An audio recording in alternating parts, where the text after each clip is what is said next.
पत्रकार रफीक कामदार के आंदोलन के चेतावनी के बाद हरकत में आई कमेटी और सतर्क हुए कॉन्ट्रैक्टर।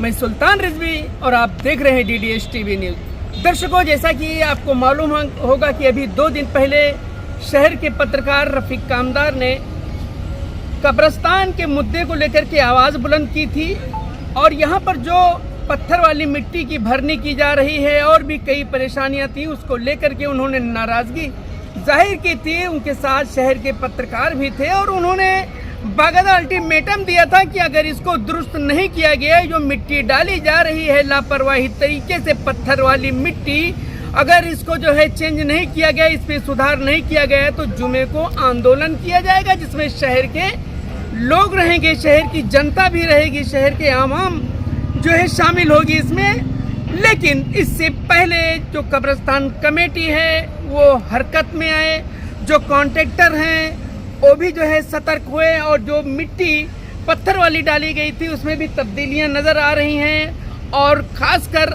आमदार जो जितेंद्र रावाड़ हैं इस मामले को गंभीरता से लिया और निर्देश दिया कि जो भी लापरवाही कब्रिस्तान के मामले में हो रही है कतई बख्शा नहीं जाएगा, जो लापरवाही कर रहे हैं, और बिल्कुल सही तरीके से सब चलना चाहिए। आज हम लोग फिर शहर के पत्रकार यहाँ पर आए हुए थे और रफीक कामदार ने पूरी जानकारी दी है इस कब्रिस्तान के बारे में, मिट्टी को लेकर के, कफन को लेकर के, पानी समस्या को लेकर के, और कब्र जो है कब्र किस दिशा में होनी चाहिए, कई जानकारियां दी हैं। क्या कहा है आप सुनिए।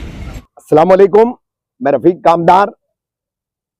जैसे कि आप सभी लोगों ने पहले देखा कि पिछले जुमा को यानी शुक्रवार को हमने कौसा के अपने एमएम वैली का जो नया कब्रिस्तान है उसको लेकर के कुछ बातें आपके सामने लाई थी, कुछ चीजें हमने आपके सामने लाई थी। डीडीएस न्यूज पे आपने सुल्तान भाई के इसमें भी उसको और भी मतलब खुलासे से देखा था। तो पहला मुद्दा हमारा यहाँ पर जो था कि वापस से जो भरनी की जा रही है, जो टेंडरिंग होकर के पिछले 1.5 साल से भरनी का यहाँ पर जो काम किया जा रहा था, तो उस भरनी में जो मिट्टी इस्तेमाल हो रही थी, सबसे पहला ऑब्जेक्शन हमारा उस पर था कि मुरुम वाली पत्थरों वाली मिट्टी थी, पत्थरों के बुरादे वाली मिट्टी थी। तो हमारे यहाँ के जो विधायक हैं जितेंद्र रावाड़, उनसे भी हमारी बात हुई थी जैसा हमने बताया था, तो उन्होंने फौरन उसको बहुत गंभीरता से लिया और गंभीरता से लेने के बाद जैसे फिर मैंने उस वक्त आपको बताया था कि इस संबंध में पिछले जुमा को तदफीन के दौरान यहाँ पर शमीम खान साहब भी हमारे साथ थे। तो हमारी जब बात हुई है यहाँ से जाने के बाद विधायक जितेंद्र रावाड़ से, तो उन्होंने शमीम खान साहब को कुछ जिम्मेदारियां दी थी कि ये काम आपको करा कर लेना है। तो सबसे पहले एक मीटिंग की जो बात थी, तो वो मीटिंग हमारी कल हुई। हमारे कौसा एमएम वैली कब्रिस्तान के जो अध्यक्ष है यहाँ के, हमारे कमेटी के अध्यक्ष हारून राउत वो भी थे, मुनाब भाई भी थे, मुनाब राउत थे। मुनाब राउत एक वो शख्स है, मैं आप सबको बता दूं कि आप इस कब्रिस्तान में जब भी आएंगे तो मुनाब राउत आपको यहाँ जरूर मिलेंगे। यानी कि 16 लोगों की जो कमेटी पहले बनी थी उसमें सबसे ज्यादा एक्टिव रहने वाले मुनाब भाई है और मुनाब भाई रात दिन यहाँ पर खिदमत करते हैं। अब मसला ऐसा है कि मुनाब भाई अकेले पड़ जाते हैं, बाकी के कमेटी के मेंबर नदारद रहते हैं, गायब रहते हैं। इसके लिए मुनाब भाई अकेले कितना क्या कर लेंगे और मुनाब भाई अपनी बात प्रशासन तक कैसे पहुंचाएंगे। तो बहरहाल आज हम सब लोग इकट्ठा हुए हैं और सब जो है अब इस मामले को बहुत ही संजीदगी से ले रहे हैं। इस वीडियो के बाद एक और वीडियो बनेगा, उसमें यहाँ पर हमारे उबैद भाई है, हमारा मुज्जू है जो कब्र खोदने का तमाम काम करते, कुछ मसले हैं उनकी जबानी में बातचीत करके आप तमाम लोगों तक वो बातें पहुंचाऊंगा। लेकिन सबसे पहले मिट्टी की भरनी का जो मामला था, तो आपको सबको बता दूं कि अपने सबके ऑब्जेक्शंस के बाद वो मिट्टी की भरनी रोक दी गई है। यहाँ से काफी सारी मिट्टी जो है वो हटा ली गई है। हटाने के जो है मंगलवार के हमारे पास वीडियोस भी है, हमने आकर के देखा था, बाकायदा जेसीबी लगा करके वो मिट्टी यहाँ से हटाई जा रही थी।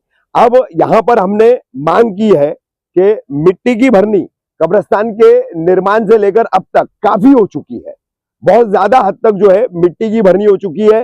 अब वो कैसी मिट्टी है, क्या मिट्टी है, उस पर बार बार बात नहीं करेंगे, लेकिन इस पर अभी हमारी मांग है कि जो सॉल्ट सैंड चाहिए, यानी समंदरी जो खारी रेती होती है, बालू चाहिए, जिससे काफी सारी जमीन में जो है मुर्दा गलाने में, कफन बरगे आदि गलाने में ये काफी कारगर साबित होती है। तो वो बालू की भराई जो है यहाँ पर कराने की मांग हमने की और उसको मान लिया गया है और इस ताल्लुक से काम भी किया जा रहा है। जो इस तरह की सैंड जो है, सॉल्ट सैंड और बालू जिसे कहा जाता है समंदरी रेती, उसके सप्लायर से बातचीत शुरू हो चुकी है, कॉन्टैक्ट शुरू हो चुके हैं। ये आपकी जानकारी में लाके दे रहा हूं। तो ये दो अहम मसले थे, भरनी को लेकर के और बालू डालने को लेकर के। तो इस पर रजामंदी हो चुकी है, भरनी का काम रुक चुका है, मिट्टी हटाई गई है, बालू लाने का प्रोसेस अब शुरू हो चुका है और बालू यहाँ पर डाली जाएगी। जिसके चलते आपको बता दूं कि सबसे बड़ा फायदा ये होगा कि बारिश के दिनों में कुछ हिस्सों में जो पानी निकलता है, पूरे कब्रिस्तान में नहीं निकलता है, कुछ हिस्सों में निकलता है, तो वो बालू जो है वो पानी सोखने का भी काम करेगी, पानी को जो है वो जब्त करेगी। जब्त करने की वजह से जो है कब्रों में पानी बेहद कम हो जाएगा, न के बराबर हो जाएगा और जो भी मैयत रहेगी उसकी जो है उसको तकलीफें भी नहीं होगी, उनके घर वालों को भी तकलीफें नहीं होगी। अब यहां पर कमेटी का जो मुद्दा था, हमने मांग रखी थी कि कमेटी में जितने इनएक्टिव लोग हैं उन सबको हटाया जाए, तो उस पर भी रजामंदी हो गई है। हारून राउत जो है हमारे कौसा के मेरे काफी पुराने दोस्त है, मेरे भाई है, वो मुनाफ भाई के साथ यहाँ पर लगे रहते हैं। अक्सर जब भी उन्हें बुलाया जाता है वो जिम्मेदारी निभाते हैं। लेकिन एक बात जो सामने आई है पूरी बातचीत के दौरान कि प्रशासन सुनवाई नहीं करता है, तो इंशाल्लाह आगे देखेंगे, बात हारून भाई की हो, मुनाफ भाई की हो या हमारी भी हो, कौसा के ये MM वैली कब्रिस्तान में आने वाले हर मैयत के घर वालों की किसी की भी बात हो प्रशासन को सुननी पड़ेगी। अब उस तरह की कमेटी यहाँ पर बनाई जा रही है, उस तरह की कमेटी यहाँ पर तश्कील की जा रही है, नए लोगों को उसमें लिया जा रहा है जो वक्त देंगे, जिम्मेदारी निभाएंगे, ऐसे कई लोगों को इसमें जोड़ा जा रहा है। तो ये तमाम चीजें जो है और खुलासे से एक हफ्ते के अंदर अंदर आपके सामने आ जाएगी, जिसमें बालू ला करके कैसे उसका काम किया जाएगा वो एक रहेगा, कमेटी का दूसरा मुद्दा रहेगा। तो ये तमाम चीजें जो है अब यहाँ पर विधायक जितेंद्र आव्हाड और उन्होंने जो संजीदगी से गंभीरता से मुद्दे को लिया, तो ये तमाम चीजें जो है अब समस्या का निवारण यानी कि इस मसले का हल अब निकालता जा रहा है। तो ये हल निकालने के प्रोसेस के चलते आने वाले जुम्मा को यानी 2 दिन बाद, जो भी आज 29 से 31 का मेरे ख्याल से जुम्मा का दिन है, तो जो हमारा ऐलान था तमाम लोगों को आने के लिए, तो वो आने की अब जरूरत नहीं है। एहतजाज हम नहीं करेंगे क्योंकि हमारी मांगे मान ली गई है। ये खराब मिट्टी रोक दी गई है, बालू लाई जा रही है और कमेटी भी जो है तब्दील की जा रही है। तो इसलिए जो है अब ये एहतजाज नहीं होगा, बल्कि अब मिलजुल करके हम यहाँ पर जो है जिम्मेदारी लेकर के काम भी करेंगे।